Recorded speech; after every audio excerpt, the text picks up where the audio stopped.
আহা,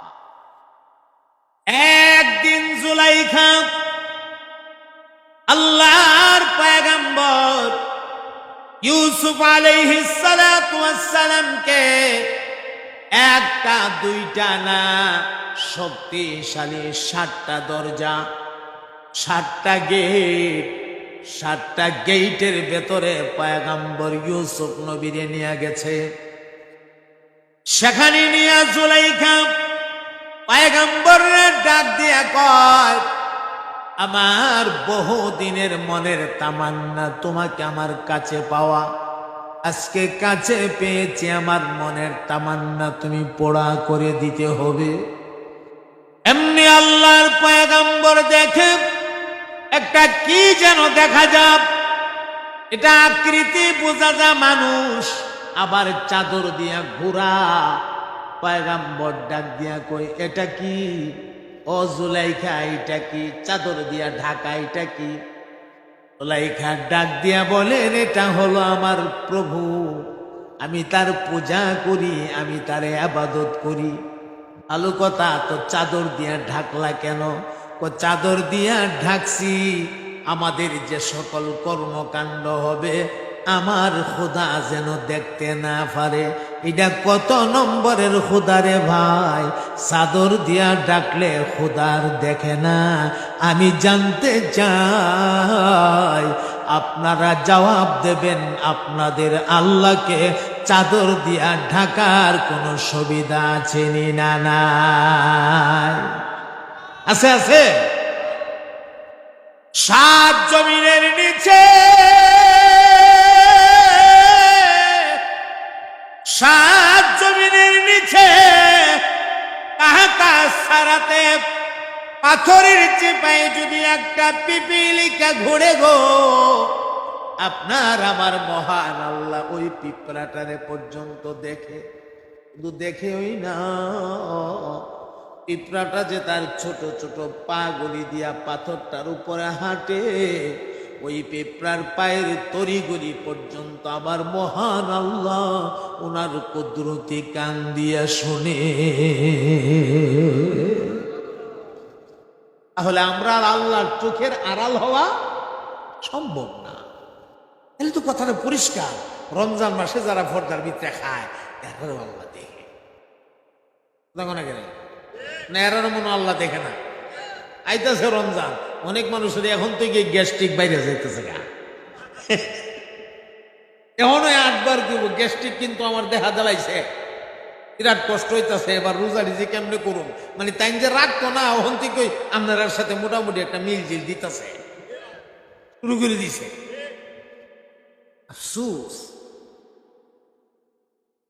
আমার মুহতারাম ভাইরা, কান লাগান। আল্লাহর পয়গম্বর ডাক দিয়া বলেন, রে জুলাইখা, তুমি তোমার খোদারে ঢাকা ফেলছো যেন তোমার খোদা না দেখে। আমি তো এমন এক খোদার বান্দা, এমন এক মালিকের গোলাম, আমার মালিকরে তো চাদর দিয়া ঢাকা রাখা সম্ভব না। তোমার খোদা দেখলে যদি তোমার লজ্জা হয়, আমার আল্লাহ দেখলে কি আমার লজ্জা হবে না? এমনি পয়গম্বর 2টা চোখের পানি ছাইরা দিয়া রব্বুল আলামিনের কুদরতি কদমে নজর দিয়া ডাক মারছে, ওগো আমার মালিক, আমি বিরাট শয়তানের বেড়া জালে আবদ্ধ হয়ে গেছি, আপনি যদি দয়া করে আমাকে হেফাজত না করেন গো, আমার উপায় নাই, বাঁচার কোনো কায়দা নাই। এমনি পয়গম্বর শুনে কানের ভেতরে আওয়াজ বাজতেছে, আমার মাওলা পাক ডাক দিয়া কয়, ইউসুফ রে, আল্লাহু আকবারের ধ্বনি দিয়া সামনের দিকে দৌড় মারো, সামনের দিকে দৌড়টা মারা তোমার দায়িত্ব। আর 7টা গেটের তালা কেমনে খুলে দিতে হবে, তালাগুলো খুলে দেওয়া আমি মহান আল্লাহর দায়িত্ব। আল্লাহু আকবার বলে, আমি জানতে চাই দিনপুরের ভাইরা, চাবি ছাড়া তালা খোলার মতো ক্ষমতা আপনাদের আল্লাহর আছে না নাই? আওয়াজ দুর্বল, আরো জোরে, আরো জোরে, জোরছে ভালো, জোর হলো না।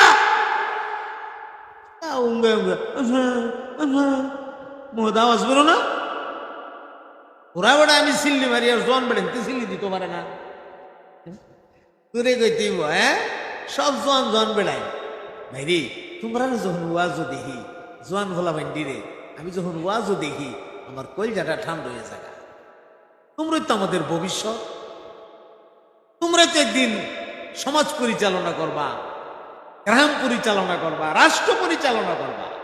তোমরাই তো আমাদের ভবিষ্যৎ, ঠিক কিনা? তোমরা রে ওয়াজও দেখলে আমাদের কলিজা ঠান্ডা হয়ে যায়।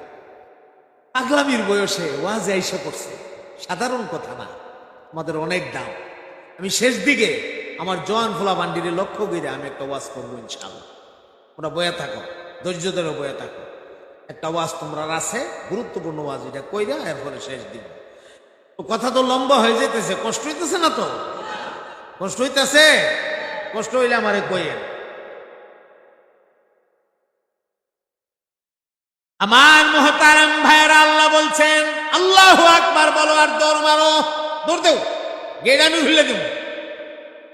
এই যে গুনাহটা থেকে পয়গম্বর নিজেরে বাঁচাইতে পারলেন বা গুনাহ থেকে বাঁচতে পারলেন, মূল কারণ পয়গম্বরের কলিজাটা আমার আল্লাহ পাকের ভয় দিয়া ভরা।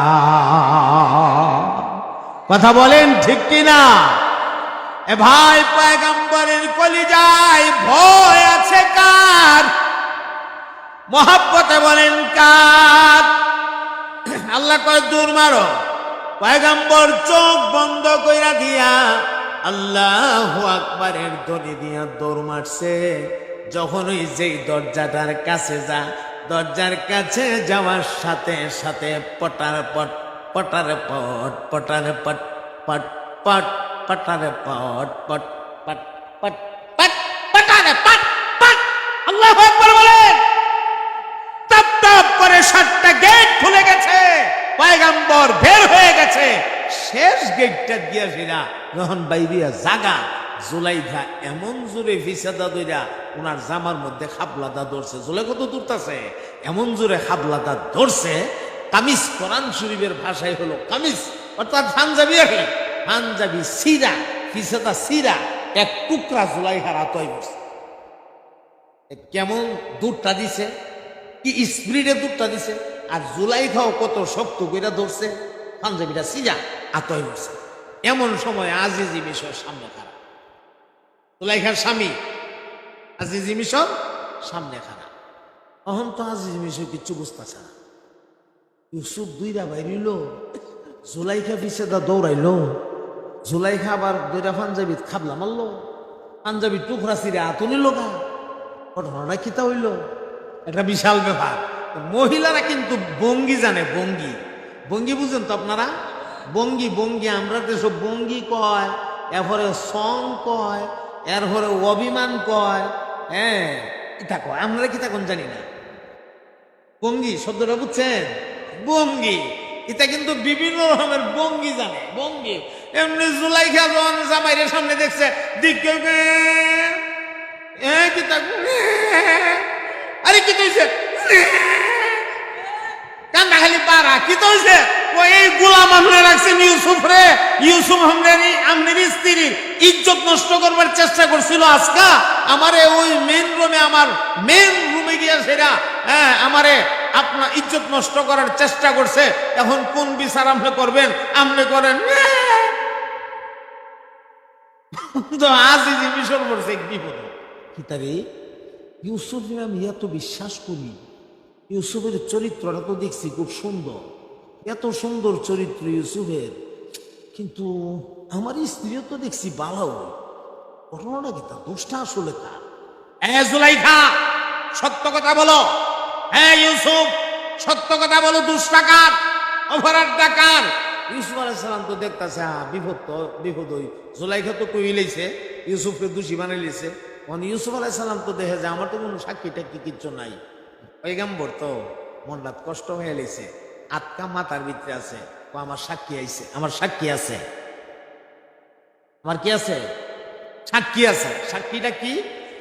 জুলাইখার আপন বোন সেদিন এই রাজ্যে বেড়াইতে আসছিল, রাজমহলে ছিল।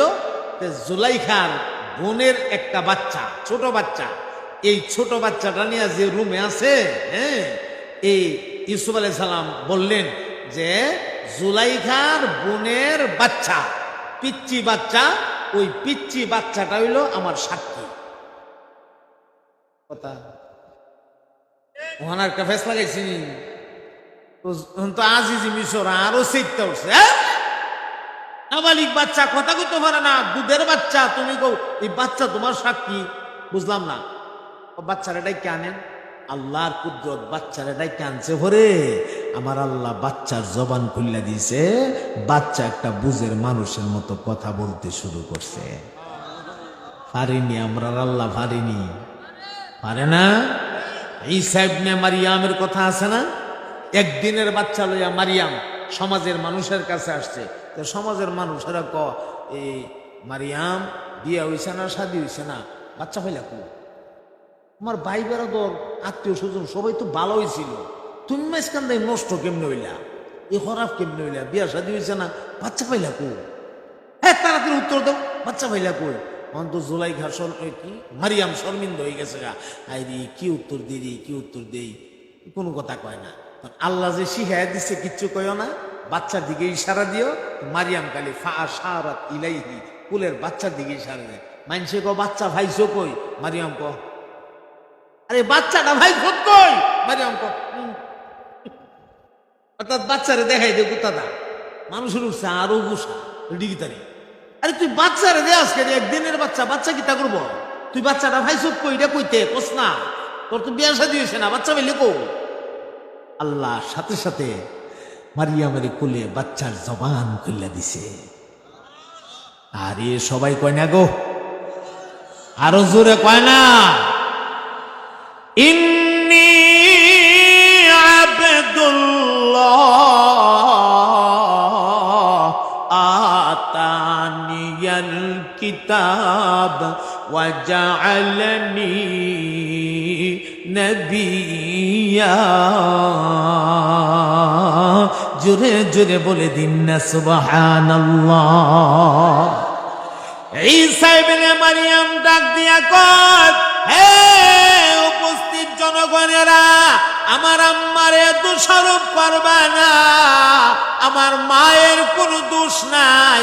আল্লাহ রাব্বুল আলামিন আল্লাহর কুদরত জাহির করেছে, আমাকে আমার মার মাধ্যমে দুনিয়াতে পাঠাইছে, আব্বা ছাড়া রব্বুল আলামিন ইতিহাস রাখার জন্য ঘটনাটা ঘটাইছে।